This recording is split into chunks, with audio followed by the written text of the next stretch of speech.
Welcome to my YouTube channel. In this series, we are talking about discipleship, and as promised, I have brought a guest today. Affectionately, we call her Kyler, but before I give you a full introduction, if this is your first time here, if you've never subscribed, click that subscribe button. Make sure you like this video, click like, and man, throw some love in the comments for Kyler.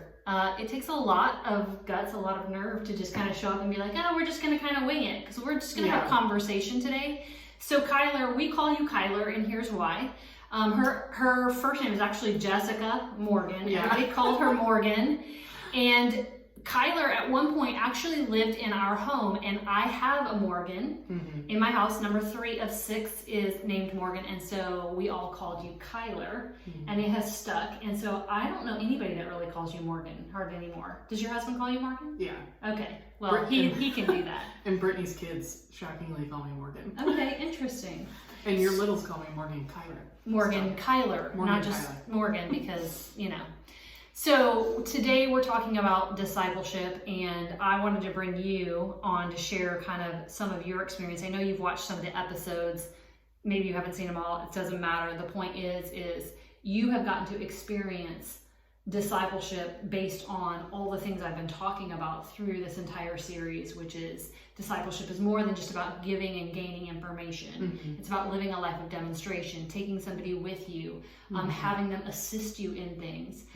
So super open, broad questions, because I really just want to give you freedom to share your experience with discipleship. So go, green light, go. So share a little bit about your experience with discipleship. Okay. Well, I remember like the whole way it started. I think our youth pastor, when I was a teenager, gave a message on discipleship, and it was more. He talked about it more as a mentorship.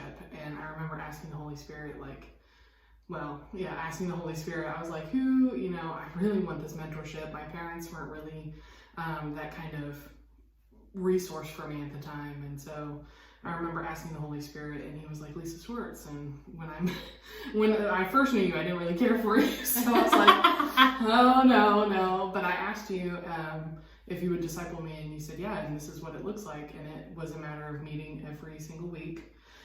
Or it was a matter of you picking me up on your way to the grocery store, or you were going to a couple meetings, like especially when you started Crazy 8, and it was bringing me along, or it was taking the kids to the park and come with us, and it was a lot of just bringing you in on what I already do, more than it was meeting every Thursday at TGI Fridays. Yes, so there was definitely that time of giving and receiving information, absolutely. The teaching, but it was more than that. Right. Yeah. There was just a whole relationship aspect where, there's a lot of giving and teaching and giving and receiving and just youth ministry and church and all of that. And that just wasn't what I needed. I really needed someone to build a relationship with me and know me well enough to really pour into my life specifically to what I needed. That's good. I think that's what I just took the most out of it. So you were almost like another parent, but it was like a deeper relationship than a parent, I guess. You were just a really great mentor to me during that time, so still are. I know. So how old are you now? 29. 29, and we met when you were? 15. 15. So really, when I really hardcore started discipling you, I think you were 17? 16? Yeah, 16. 16. And some challenges came in to play with your family, which is neither here nor there. It's all part of her beautiful testimony at this point. But we were able to kind of bring you in for a little bit in our house, which is a bonus in discipleship. I don't think that's necessarily a requirement, but it's where you were at and what I felt like the Lord called us to do. But beyond all that, I love that you touched on just kind of the taking you with me. I was really busy. 6 kids, homeschooling. And so a lot of people are like, I don't have time to disciple. And I'm like, look, just take them with you. Live a life worthy of imitation. And have just relationship with them. So let's talk specifically about what kind of discipleship, if any, you had before that, or how this was different from what you had experienced. I think before that, I really just had a relationship with youth leaders. Like, it wasn't ever, which I value a lot, and it was greatly appreciated, and I love the people that poured into my life, but it was very, I don't know, it wasn't as involved. And Ooh, I like that word, yeah. And it wasn't the pouring into that I wanted or needed at that time, and it was just, I guess, shallow is a bad word. I can come Yeah, up with that, yeah. but you know what I mean. It was just surface level, I guess. It wasn't as deep as I wanted, and I really was fascinated with just your biblical knowledge and how much you love the Word, and I was like, I want to love the Word like that, and I didn't, and it wasn't anything I could learn in Sunday school. And so unfortunately, which is sad to say, but I was like, nobody I go to church with loves the Word like this, and that feels wrong to me at the time. And so when I could see that you love the Word and you applied the Word, even when I didn't want you to, several times, and even when I was super frustrated with you, you were still like, but this is what the Word says. And it was never about your opinion, but it was always about what the Word says. That's good. And I really valued that. And I was like, because I can't argue that. I can argue your opinion all day, but I can't argue And with she the Word. will. And I did. But I couldn't argue the Word. Mm-hmm. So, and that's really what brought the intimacy with the Holy Spirit and just knowing God for who He is, because knowing the Word helped me know His heart and conviction and all those things a lot better than just knowing Bible stories. That's good. Yeah. So just having that knowledge, Mm-hmm. you know, one of the things that Turner kept saying in youth ministry, we're going to talk about that in a little bit, because we were talking about how fun it is now that we all work together in ministry, which is so fun.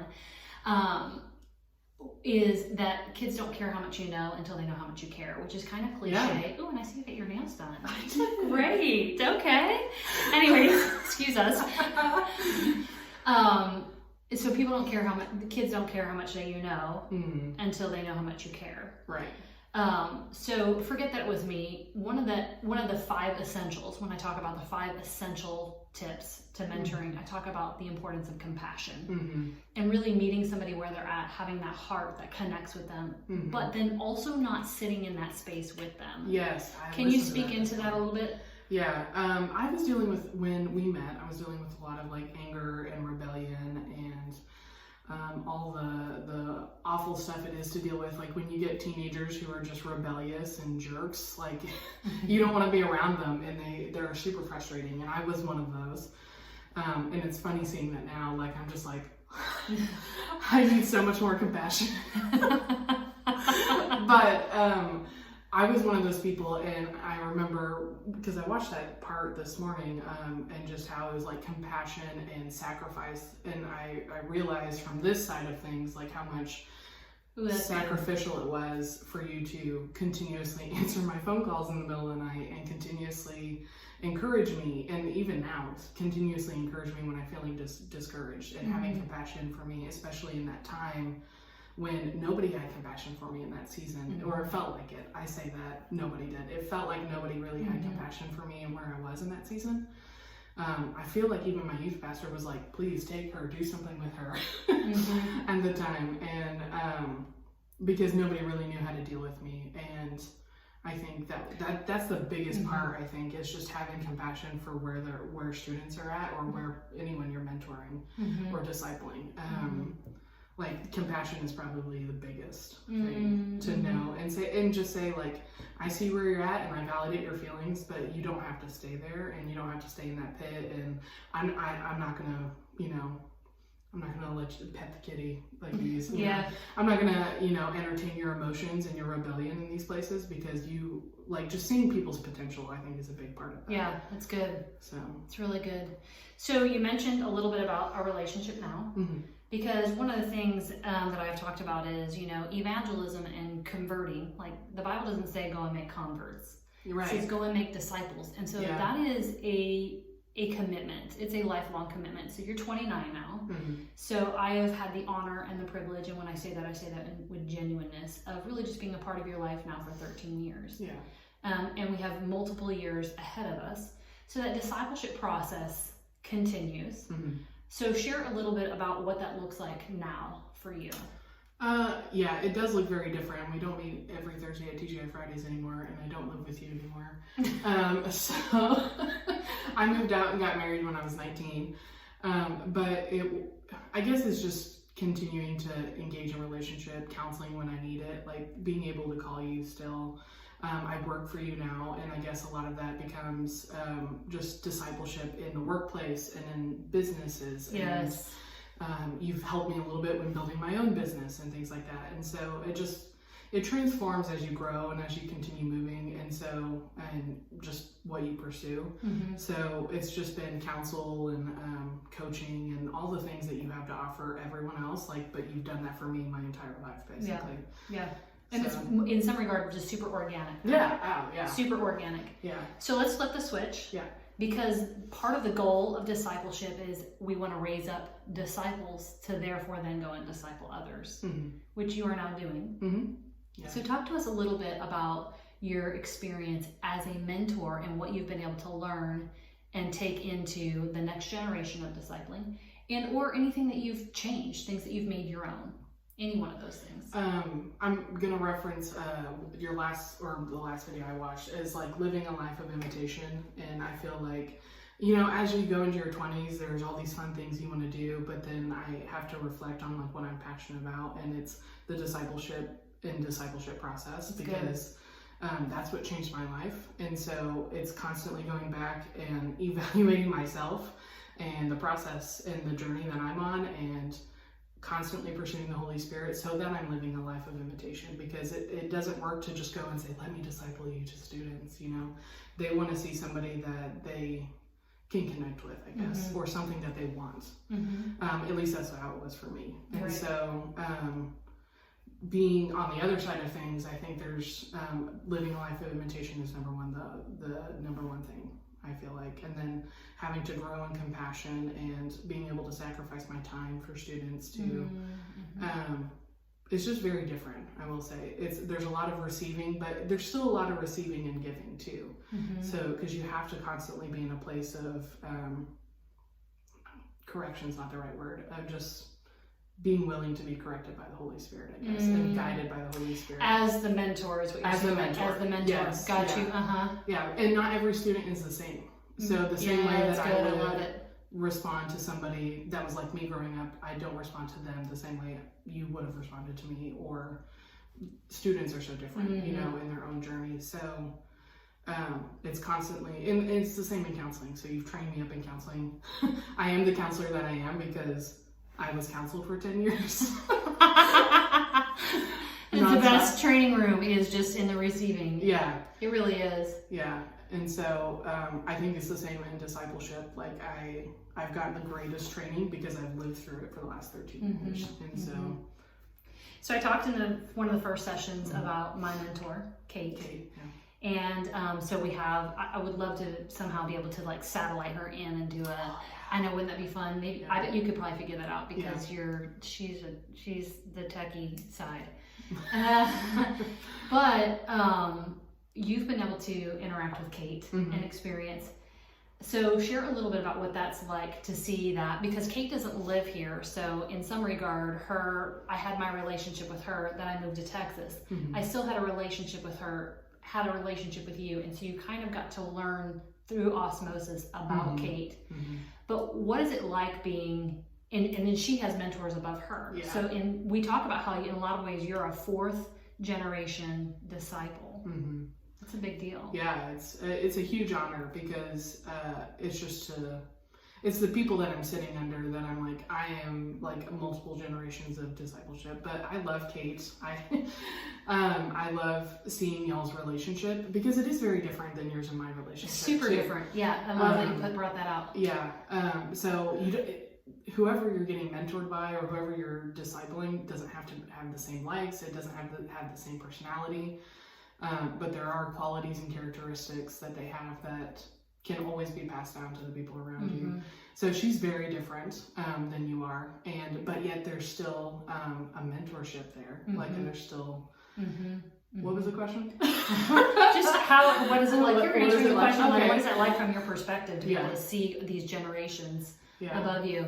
I mean, it's a total honor because then I have this massive respect for Kate just because of who she is and what she's done in your life, and in turn in my own life, just from her yes to you, and living a life of imitation in front of you, and so You brought up a couple of times that my relationship with her looks very different than my relationship with you, which is, I love that you brought that up, because I brought up earlier, like when we're raising up disciples, we don't want them to look like us. Yeah. We want them to look like Christ. Yeah. And who Jesus has designed you to be. Yeah. So share, so I gave the example that Kate has a personal conviction. She wears a head covering. She doesn't speak from a stage. She's obviously Very different. But she's never squelched me in any form or fashion. And I think, I'm going to put you totally on the spot. Like, where are some places where you feel like you can see I was intentional not to force you to look like me, but we're like, this is an area where you're very different than I am. And there was kind of a grooming of who you're designed to be versus you need to look like me. I know I'm putting you on the spot. I'm not really sure if I can come off the top of my head either, but I was curious to know. Well, I think it helps that when you're even in counseling, like you never have said like, this is the way you need to do it. You've always referred me back to the Holy Spirit. Oh, that's good. And so you've never given me the example by just saying, do things as I do them. You've always referred me back to the Holy Spirit, who knows me personally more than you would know me personally. And so my convictions look different than your convictions. Yeah. And so I think that's the biggest part of it, is that you were constantly referring me back to the person who makes me an individual in the first place, and not necessarily saying this is the way you should do things, because I am not a speaker. Yeah, she was like, I'm feeling a little nervous. I was like, you'll be fine. Yeah. So. Okay, I love that answer. So you have kind of gone down this path of pursuing your doula. We're going to talk about that for another day. Just because I want to promote her. Yeah. Because that's what moms and do. But there's like an element of some discipleship there, because what you're doing is you're coming alongside, not just at the birth, but you're there for the entire pregnancy.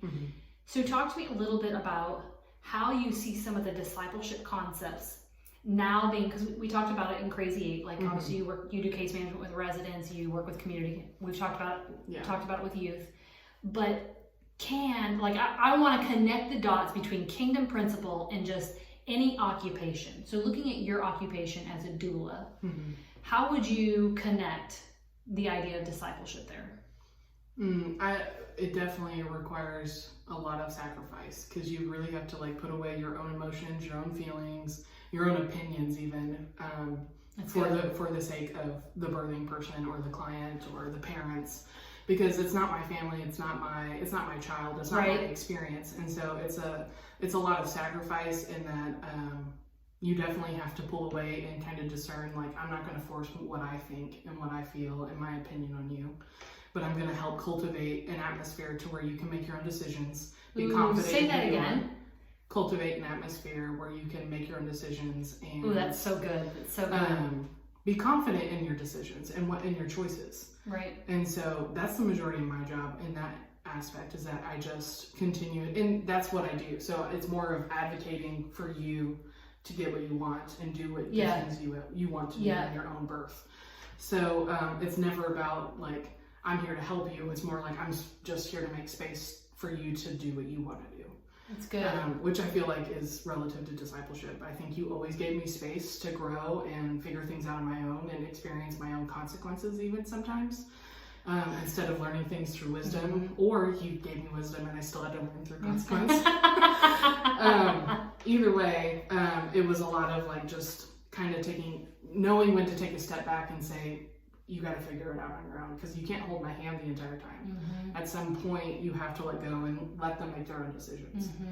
So I think that's good. I love the so again, when we're talking about that relational aspect, the importance of really cultivating connection. So whether you're, I hear you saying over and over again, and I see you at Crazy 8 Ministries really being intentional, that outside of your case management times or counseling times with residents, that there is that constant interaction. You're popping in, you're checking on them, texting them, those kinds of things, to really cultivate that space or that atmosphere that you said, where they feel safe. To make their own decisions, giving them room to make their own decisions, helping them self-discover. And it's interesting because it sounds like, again, like when you're talking about the whole doula thing, that it's just, you have to build that connection. Mm-hmm. So one of the things that I have talked about in the episode that says how to connect in a disconnected culture, you know, and so Turner and I talked a little bit about that, how the heart of discipleship is really connecting, and how students nowadays, I give the example, like if I want to change the oil in my car, I don't need to call my dad and stand next to him and have that relational experience, because I can just Google it. Yeah. Right? So how do you feel like, and I asked her in this question, how do you feel like the phone, TikTok, texting, Snapchat, YouTube, all of these things, how do you feel like that has been a hindrance as you've tried to disciple students, really try to connect with them as they are used to being very disconnected and really can grow intellectually and in their understanding and knowledge through information online? Yeah. Can you speak into that a little bit? I know it's kind of a... Yes, I guess. I'm just trying to think. I feel like just having a phone and all the information at your fingertips is really just a hindrance to relationship. Right. But I don't really know how to word this, but I mean, aside from I agree with that, and I don't really know specifically. I know when I meet with students, I'm a lot of times I'm like, don't look at your phone while we're at the table. You know, are you expecting a phone call? Are you expecting somebody? Or because if it's important, that's understandable. But I don't want you to miss out on a relationship. And I'm intentional to lead that by example. Like if I'm having dinner with somebody, I put my phone away. Or I turn it on silent because I'm gonna be intentional to give them my full time and attention. Because that's really what pulls them in. It's not that I have all this knowledge, like you said before. Yeah. It's that I have compassion and I have time for them, and I'm available for them. It's so interesting. I meet with a couple of students sometimes, and occasionally they'll pull out their phone, and I'll just sit there and just watch, and they'll kind of look at me, and I'll be like, I'll wait. Yeah. But I'm, a lot of times if somebody pulls out their phone, what do? You're like, oh, good, opportunity for me to check my phone. And I love that you brought up like just the example there of saying like, I'm going to put my phone up because this time is valuable to me. And I want to make eye contact with you. And so it's really, we got to really push into there. Yeah. But I also, to that same point, think you're very good at tapping into some of the resources that they are used to connect with them as well. Sure. So I know sometimes with clients and stuff, you'll use messaging YouTube, messaging on Instagram. Yeah. So sometimes we do have to connect with them in that place. Yeah. That's true. Yeah. And pull them out of that as well. So it's a little bit of a conundrum. I wasn't really necessarily, there was no direct question there, just kind of wanting your thoughts on that. Yeah, I've had to re-download Snapchat so I can have a conversation with students because that's all they use. So, and it's interesting how they, again, we kind of call it the straw man technique, where they're like, oh, there's not really anybody there, so I can say anything I want. In some regard, we take advantage of that to try and cultivate a safe place for them to open up and such as well. Yeah. So, all right. Anything you want to add? If you were going to give somebody, I do have a question. Okay. And I ended this with Turner. If you were to give somebody one tip that's an actionable tip of something they can do to build a discipleship or in our discipleship relationship, what do you feel like you would tell them to do? I definitely make yourself available. Like, I feel like I was convicted of this like over the weekend just because I'm kind of halfway in church half of the time, and I felt like the Lord was like, I can't use you if you're only halfway available, basically. And so I was like, I'll go. Okay. So I'm gonna be there on Sunday. But basically, I think making yourself available, because I don't think I would have come to you in the first place, or you wouldn't have been an option, or the Lord wouldn't have said you if you weren't there every Wednesday, every Sunday, every Monday night when we're playing volleyball, whatever it was. Being available to us. I love that, because I think sometimes, and you and I have talked about this, like we go somewhere, we do something, and when we don't feel used, of course you don't feel valued, whatever, and so some of you are like, why am I even here? Like I have felt that way. I know you have felt that way, but there's power in availability and I'm just here just in case. I'm just here just in case. When somebody's ready, I will be here. And it's interesting, especially when we're talking specifically about students, how valuable presence is. Yeah. Just being that constant presence in their life. Yeah. So I really appreciate you saying that and talking about, in some regard, just that ministry of presence, just being available, being present, and being that safe place. I am honored to have you here. You guys do love my kids. So Turner was like, I'm going to be stoked to watch Kyler's to see if some of the verbiage that we use is all the same. And some of it is the same, and some of it's very different. And so I'm going to have you on again. Okay. We're going to talk about more topics. Okay. I don't know what topic it is, we'll but figure it out. Hey, you guys, so leave a comment in the comments, like if there's something specific that you want to ask Kyler, or if there's a specific topic you would love to hear us talk about, or more about discipleship, more in our relationship, or completely transparent, vulnerable, all the things. So we would love to hear back from you. Don't forget to click like, subscribe, share this video. And remember, enforcing purpose, it starts with you.